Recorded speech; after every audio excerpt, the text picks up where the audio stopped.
some friends visiting from out of town, and a couple that we've known since before my wife and I were married. And the husband of the pair is a big music fan. We always love to get together and talk about music and catch up on what new stuff we've been hearing recently. So he and I decided to sneak down here to the music room at some point during their stay, and we're spinning some records, and the records dug a little deeper into my collection than I sometimes go. So I thought that I might share those spins with you before I put them away back in the stacks. My friend is a musician. He plays guitar and mandolin, and I would imagine that if you put any kind of stringed instrument in front of him, he could do it justice. But he has a fondness for older music, and so we pulled out, like I said, we pulled out some things that don't often get pulled out from my collection. And anyway, I just thought I'd show them to you as we go through them. This copy of Merle Travis guitar. Don't know if you know about Merle Travis, but if you have any interest in guitar, you should find out about Merle Travis. Basically, he made up an entire style of guitar that was hence called Merle Travis guitar. So 1956, the Merle Travis guitar.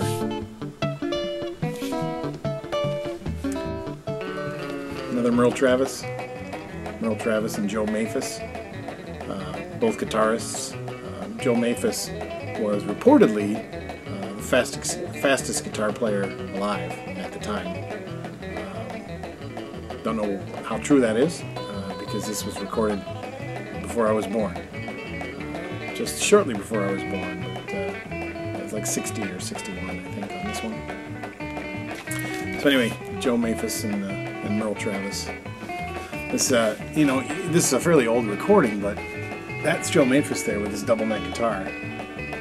So sometimes I think that our generation and the generation that's come after me, sometimes they see guys up there with their double neck guitars and they think that was, something new.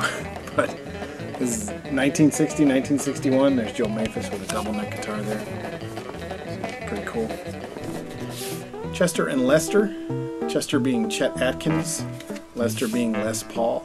Kind of a record. I think this is 1978, so a little bit later than the other ones. But these guys got together and did a little jam session there. Kind of took us down into a blues avenue. This is Mandolin Blues with Yank Rachel's Tennessee Jug Busters. But Yank Rachel's Tennessee Jug Busters was Big Joe Williams, Hemi Nixon, Sleepy John Estes, and Mike Bloomfield. So pretty cool recording there. It's on Chicago's Delmark Records. Delmark Records out of Chicago. This is one of those recordings that I hardly ever listen to it, but whenever I pull it out to hear it, I kind of ask myself, why the heck don't I listen to that, more often? So, but anyway, my friend is a mandolin player, so we were playing some mandolin blues there. That took us down the road to Muddy Waters. Muddy Waters plays Big Bill Brunsey. Chess Records, 1959, although that album itself is a reissue. Went in a very different direction. Bob Marley, Natty Dread, 1974. In a way, I kind of suggested, since we had gone into the country and then the country blues guitar and then the blues, I kind of suggested Bob Marley as a palate cleanser, and it worked pretty well. So then, completely switching gears, Louis Armstrong, Duke Ellington. This is just called Recorded Together for the First Time. I don't know that it has a title, but there was a session back in 1961 where Duke Ellington and Louis Armstrong, basically Duke Ellington got together with Louis Armstrong and Louis Armstrong's band at the time and recorded this album. There are a lot of I think it's all Duke Ellington songs. Duke Ellington compositions, played by Duke and Louis Armstrong and his band at the time. This, by the way, is a fantastic Classic Records reissue.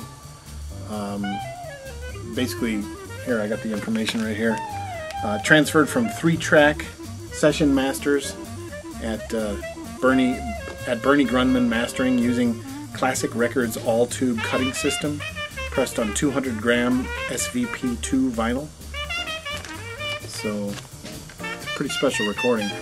Again, this thing recorded in 1961, and I put it on the turntable, and it sounds clean and crisp and clear, and pretty much like they're playing in the room. It's just a fantastic experience. We didn't actually play this one, but this is part 2 of the same recording session. So if you have any interest in Duke Ellington or Louis Armstrong, or this rather historic session where they sort of jammed together, I highly recommend those. This is another Classic Records reissue, 200-gram vinyl, the SVP2. Great stuff.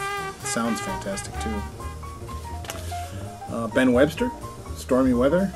It's actually a recording from Copenhagen, 1965.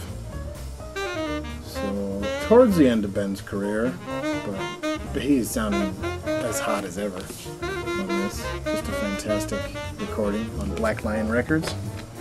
And also on Black Lion Records, Ben Webster meets Bill Coleman. Bill Coleman, a trumpet player. Ben Webster, tenor sax. Ben Webster is quite possibly my favorite tenor sax player. So anyway, that's what we listened to. So we were spinning those records. In some cases we didn't spin the whole thing. Some cases just one side, that sort of thing. But those are the records that we were playing, and I just thought, you know, it might make an interesting little cross section of the older portion of my record collection. It's a small cross section, but it's still kind of a cross section of my record collection. So that's about it. See you around on YouTube.